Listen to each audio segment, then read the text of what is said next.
안녕하세요. 몇 년 된 이야기지만 아직도 기억에 깊게 남아서 한번 사연으로 이야기해 보려고 합니다. 군대 갔다 와서 복학을 하고 평범하게 학교 생활을 하고 졸업을 몇 개월 앞둔 시점이었습니다. 그때 무슨 헛바람이 들었는지 배낭여행을 훌쩍 떠나보고 싶었습니다. 다른 나라에서 고생을 하면서 여행을 하면 견문도 넓어지고 좋은 경험이 될 거라고 생각했고 그 당시에 조금 유행이었기도 했습니다. 졸업 후 취직할 때도 이력서에 쓸 수 있고 그때의 경험을 잘 살리면 취직에 유리할 수도 있다는 말도 어디서 주워들어서 배낭여행을 가야겠다는 확신이 생기자마자 부모님께 허락을 받으러 본가로 내려갔어요. 그 당시 자취를 하고 있었는데 부모님께 배낭여행 이야기를 했더니 대견해 하시면서 제 뜻이 그러면 다녀와 보라고 하시더라고요. 그래서 당연히 여행 경비를 달라고 손을 내밀었는데 제 학비랑 생활비 되는 것만으로도 빠듯하다고 정 다녀오고 싶으면 제가 직접 벌어서 다녀오라고 선을 그으시더라고요. 포기할까도 했는데 그때 당시에는 배낭여행을 꼭 다녀와야겠다는 생각이 들더라고요. 남자가 마음먹은 거 한번 이뤄보자는 심정으로 곧바로 휴학계를 내고 아르바이트를 시작했습니다. 이것저것 아르바이트를 찾다가 조금 힘들더라도 돈을 많이 주는 일을 찾기 시작했습니다. 서울 외곽에 있는 대형 고깃집이었는데 거기서 불판 닦는 일을 시작했습니다. 열기에 약품 냄새에 고무장화 안에는 땀이 꽉 찬 상태에다가 일은 정말 고되고 힘들었지만 나름 차비도 넉넉하게 챙겨주고 알바비까지 쏠쏠했기 때문에 이렇게 몇 달만 하면 여행 경비는 충분히 모을 것 같다는 생각이 들었습니다. 규모가 꽤 큰 식당이라 그런지 일하는 사람도 많았습니다. 제 또래 사람은 한 명도 없어서 주방이나 홀에서 서빙하는 이모님들이 저를 대견하다며 잘 챙겨주셨어요. 젊은 학생이 하기엔 힘든 일인데 요즘 보기 드문 청년이라면서요. 그 중에서도 그나마 홀에서 서빙하는 누님이 30대 초중반 정도로 보이는 제일 젊은 사람이었는데 다른 이모님들하고는 다르게 조금 친해지기 힘든 구석이 있었습니다. 약간 날카롭고 신경질적인 외모의 누님이었는데 같이 일하는 분들이 나이 차이가 너무 많이 나서 그런가 그 중에서는 단연코 제일 예뻐 보였습니다. 허리를 꽉 조아 묶은 앞치마 때문인가 이 제 눈에는 엄청 매력적으로 보였습니다. 이게 어른의 성숙한 매력인 거구나 하는 생각까지 들게 할 정도였으니까요. 아무튼 그 누님과는 뭘 어떻게 해보려고 싶은 생각은 없었는데 매서운 인상이긴 하지만 얼굴도 예쁘고 키도 크고 쭉쭉 뻗어서 그런가 자꾸 눈길이 가더라고요. 하지만 홀에서 일하는 관계로 매일 불판을 닦는 저와는 좀처럼 마주칠 일이 없었습니다. 일하면서 친해질 기회가 꼭 있으리라 생각했습니다. 무엇보다 유일한 제 또래이기도 하고 여행을 가기 전에 일터에서 만난 누님과 좋은 추억도 쌓으면 좋겠다는 생각도 했습니다. 젊은 나이에 고생이 많다며 다른 이모님들한테 이쁨을 받아서 그런가 당연스레 그 누님한테도 이쁨을 받을 거라고 생각을 했었어요. 몇 번 말만 트게 되면 누님하고 순식간에 친해져서 둘만의 시간을 보내는 게 어렵지 않은 일이라고 생각했습니다. 식당에 일하는 남자 중에서도 누님에게는 제가 유일한 또래이기도 하고 아마 대충 보아도 제가 제일 힘도 좋아 보였기 때문에 누님에게 매력 어필을 하는 건 일도 아닐 거라는 생각이 들더군요. 기회만 노리면서 누님과 친해질 기회만을 호시탐탐 노리고 있었습니다. 거의 매일매일을 일터에서 보는데 언젠가는 기회가 올 거라는 생각이 들었습니다. 그나마 일하는 사람들이 대화를 주고받을 수 있는 때가 있는데 그건 점심에서 저녁으로 넘어가는 시간에 다 같이 모여서 먹는 식사 시간이었습니다. 여행까지 얼마 남지 않은 시간 동안 빨리 작업을 걸어야겠다는 생각이 들어 그날 점심에는 작정하고 그 누님의 맞은편 자리에 앉아서 밥을 먹었습니다. 누님은 벌써 밥을 먹고 있었는데 앞자리에 제가 앉는 걸 눈치챘는지 눈만 흘깃하면서 제가 앉는 걸 확인하고는 별로 신경도 쓰지 않고 식사를 계속하더군요.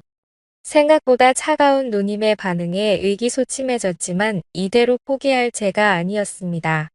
제 소개를 하면서 살갑게 인사를 건넸는데 돌아온 반응은 더욱더 차가웠습니다. 그녀는 저에게 말 걸지 말고 조용히 밥이나 먹으라며 대화 자체를 거부하더군요. 괜히 뻘쭘해져서 아무 말도 더 붙이지 못하고 그 자리에서 식사만 했습니다.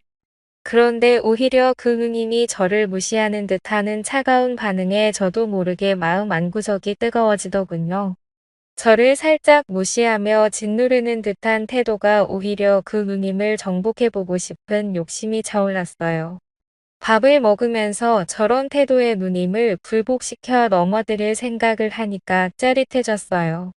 그 뒤로도 매번 틈 만날 때면 누님의 근처를 어슬렁대면서 말을 한번 붙여보려고 노력해봤지만 누님은 언제나 철벽을 치면서 저를 상대도 해주지 않았습니다. 오히려 저를 무시하고 헛소리 말고 일이나 똑바로 하라는 등 저에게 독한 말을 하면서 계속 저를 찍어 눌렀어요. 누님이 그렇게 저를 대할 때마다 끓어오르는 그 이상한 느낌을 참아내기에 점점 힘들어졌습니다. 그 차갑고 성숙한 미모가 오히려 그런 독한 성격과 더 잘 어울린다는 생각이 들었습니다. 이제는 누님과 친해져서 어떻게 기회를 노리는 게 아니라 그 누님이 저 없이는 견딜 수가 없도록 정복해버리고 싶었습니다. 비록 불판이나 닦는 허드렛 일을 하지만 기회만 있다면 할 수 있겠다는 자신이 있었습니다. 하루는 누님의 의외의 모습을 발견했습니다. 잠깐 저녁으로 넘어가는 늦은 점심시간. 평소보다 조금 바쁜 하루를 보냈습니다. 점심때는 손님이 많이 없는 편인데 그날따라 점심 손님이 많아서 점심부터 불판을 닦느라고 지치더군요. 한 바퀴 돌고 나니 더 이상 몰려 들어오던 불판도 줄어들어서 땀에 찌든 몸을 좀 식히려고 밖으로 나와 숨을 돌리고 있었습니다. 땀 좀 식힐 겸 해서 주변을 산책하고 있었는데 저쪽 구석에서 누님이 쭈그려 앉아서 뭔가를 하고 있는 걸 발견했습니다. 다른 사람이면 그냥 지나쳤겠지만 쪼그려 앉아있는 뒷모습마저 엄청 매력적인지라 그냥 지나갈 수 없었습니다. 한발음에 누님에게 달려가 뭐 하시냐고 물어보러 가는데 그 차갑고 냉정하기만 한 여자가 맞는지 의심이 들 정도로 밝은 표정을 짓고 있는 누님을 발견했습니다. 누님이 쪼그려서 보고 있던 건 근처에 살고 있는 새끼 고양이였습니다. 마감 시간마다 와서 손님들이 먹고 버린 고기를 얻어먹는 녀석인데 꽤나 귀여워서 일하는 사람들의 이쁨을 받고 있는 녀석이었어요. 세상 상냥하고 귀여운 말투로 고양이와 시간을 즐기는 누님의 모습이 정말 의외처럼 보였습니다. 제가 가까이 다가가니 누님이 흠칫 놀라며 다시 차가운 표정으로 돌아왔지만 고양이를 보듬어주는 손은 멈추지 않았습니다. 이 고양이로 말을 걸면 누님하고 친해질 기회가 생길 것 같아 저도 고양이랑 친한 척을 하면서 같이 장난을 쳤습니다. 고양이가 평소보다 더 애교를 부리면서 앵기는데 누님이 저에게 먼저 말을 걸어왔습니다. 예, 다리를 다친 것 같은데 라고 하더라고요. 누님의 말을 들으니 고양이가 다리를 절뚝거리는 게 정말 다친 것처럼 보였어요. 엉성하게 걷는 고양이의 모습을 보니 누님이 걱정이 많이 되는 듯 보이더라고요. 저한테는 관심을 하나도 안 보이면서 고양이만 챙겨주는 모습을 보니 오늘도 글렀구나 싶어서 다시 일할 장소로 가려고 몸을 일으켰습니다. 준영 씨 혼자 산다고 그랬지? 준영 씨가 이 고양이 좀 맡아줄 수 있을까? 다리를 많이 다친 것 같은데 다시 풀어주다래도 병원에는 데려가 보는 게 좋을 것 같은데. 준영 씨 그래 줄 수 있어? 누님이랑 이렇게 길게 대화해 본 적도 없는 것 같습니다. 누님의 의외의 모습에도 놀라기도 했지만 대뜸 이런 부탁을 할 줄은 생각을 못했어요. 털 달린 짐승이라면 질색을 하는지라 거절하려고 했는데 문득 이 고양이를 집으로 데려가면 제 혼자 사는 집에 누님을 끌어들일 수 있지 않을까 하는 생각이 번뜩 들더라고요. 누님의 부탁이라면 뭐든지요 라고 말하면서 점수절감해서 알겠다고 말했습니다.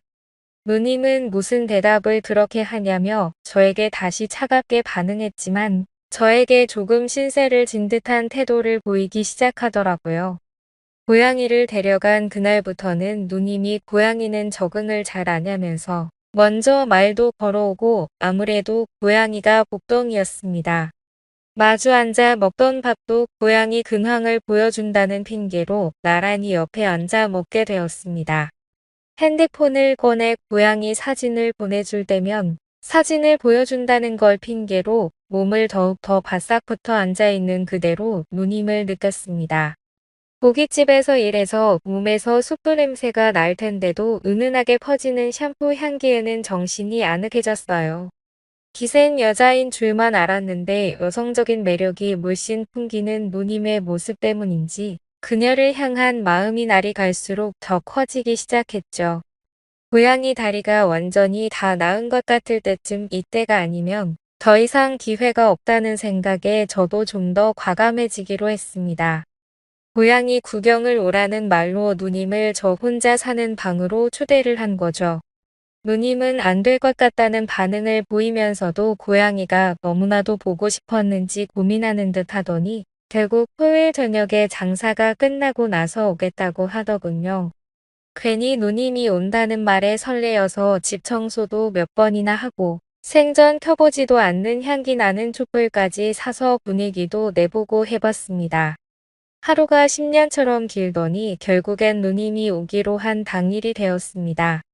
앞치마를 풀은 누님의 모습은 더 아름다웠습니다. 같이 버스에 타고 우리 집으로 향하는데 옆에 앉아서 이런저런 이야기를 건네봤지만 저에게는 역시 계속 냉정하고 쌀쌀맞게 대답하더군요. 그럴 때마다 속으로 그런 모습도 얼마 안 남았다고. 오늘에야말로 기필코의 여자로 만들어주겠다는 다짐을 몇 번이고 했습니다. 집 앞에 도착해서 도어락을 여는데 괜히 그때부터 제 마음이 두근두근 뛰기 시작하더라고요. 이미 머릿속에서는 몇 번이나 상상하면서 시나리오를 써놨기 때문에 걱정은 되지 않았습니다. 일단 고양이가 잘 지내는 모습을 보여줘서 안심시킨 뒤 돌아가려는 누님에게 여기까지 왔는데 식사나 하고 가라고 하면서 인터넷을 보고 갈고 닦은 자취생의 유리 솜씨를 보여주고 자연스럽게 냉장고에 넣어둔 와인을 꺼내서 분위기를 만들려는 계획이었죠. 하지만 제 기대와는 다르게 누님은 문을 열자마자 얼굴이 사색이 되더라고요. 왜 개처럼 묶여있는 거야? 누님은 정색을 하면서 저에게 화를 냈습니다. 고양이가 방구석에 목줄을 차고 묶여있는 모습을 보면서 화를 내더라고요. 그제서야 알았지만 고양이는 개랑 달라서 행동의 구속을 받으면 굉장히 스트레스를 받는다는 거려. 전에는 풀어놓았었는데 퇴근하고 올 때마다 책상 위며 식탁 위에 있는 걸 전부 바닥으로 떨어뜨려 놓고 집안 가구들을 발톱으로 죄다 뜯어놔서 묶어놨을 뿐인데 시작부터 제 시나리오대로 풀리지 않고 꼬여만 갔습니다. 문 앞에 잔뜩 긴장한 저를 확 밀치더니 고양이에게 뛰어가더라고요. 고양이에게 묶인 목줄을 풀어주는데 고양이가 놀란 건지 스트레스 때문에 그런 건지 발버둥을 치더니 누님의 등짝을 확 핥히고 침대 밑으로 숨어 들었습니다. 고양이는 나올 생각을 안 하고 누님은 입고 있던 얇은 옷 덕분에 보호가 안 됐는지 고양이에게 핥힌 곳에 피방울이 송골송골 번지기 시작하더라고요. 피가 나길래 허둥지둥 약상자를 들이밀었는데 피가 나는 곳이 등 쪽이라서 누님이 팔이 닿지 않는 것 같더라고요. 갑자기 좋은 생각이 떠올라 누님에게 제가 약을 발라드리겠다고 너스레를 떨면서 약을 발라주는데 세상 부끄러운 표정을 한 누님은 기센 척을 해도 천상 여자더라고요. 약을 다 발라주고 나니 누님과 저 사이에 묘한 분위기가 흐르는데 때는 이때다 싶었습니다. 누님에게 일단 고양이에 대해서 사과하고 고양이를 키워본 적이 없어서 서툴러서 그러니 기본적인 상식을 알려주시면 안 되겠냐고 물었죠. 이야기가 길어질 것 같으니 제가 솜씨 관리 좀 해보겠다고 하고 자연스럽게 작전을 짜놓은 대로 흘러갔습니다. 보기에도 분위기 좋은 저의 솜씨 좋은 요리가 완성이 되고 냉장고에 넣어둔 와인을 꺼내 들었습니다. 누님은 그런 저를 보더니 피식 웃더라고요. 정말 서툴다고. 와인을 냉장고에 보관하는 사람이 세상에 어디 있냐고 말하면서요. 의도한 건 아니지만 저의 어리버리한 매력이 누님의 마음에 들었던 것 같습니다. 결국 술이 한 잔씩 들어가더니 누님과 저 사이에 벽이 허물어지기 시작했습니다. 어느 순간부터 고양이 이야기는 뒷전이고 혼자 살면 외롭지 않냐는 둥 누님도 혼자 사는데 너무 외롭다는 둥 남자와 여자의 대화가 이루어지고 있었죠.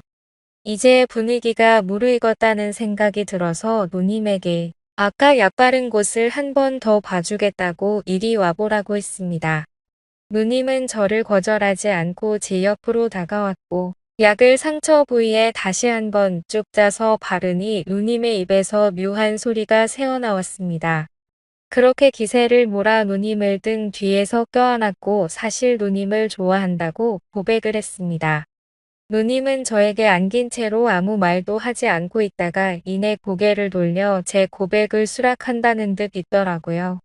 그렇게 누님과는 결국 연애를 시작하게 되었고 고양이 핑계로 매일같이 만나 둘만의 시간을 가졌습니다. 배낭여행을 다녀와서도 거의 매일같이 만났죠. 하지만 그 만남도 잠시였어요. 제가 배낭여행을 다녀오는 동안 누님은 결혼할 남자를 만나게 된 것이었죠.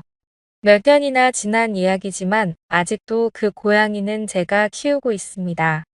가끔씩 고양이를 보면 그 누님 생각이 날 때가 있습니다. 긴 이야기 끝까지 들어주셔서 감사합니다. 오늘의 사연은 여기까지네요. 긴 사연 끝까지 들어주셔서 감사합니다. 구독과 좋아요 부탁드려요.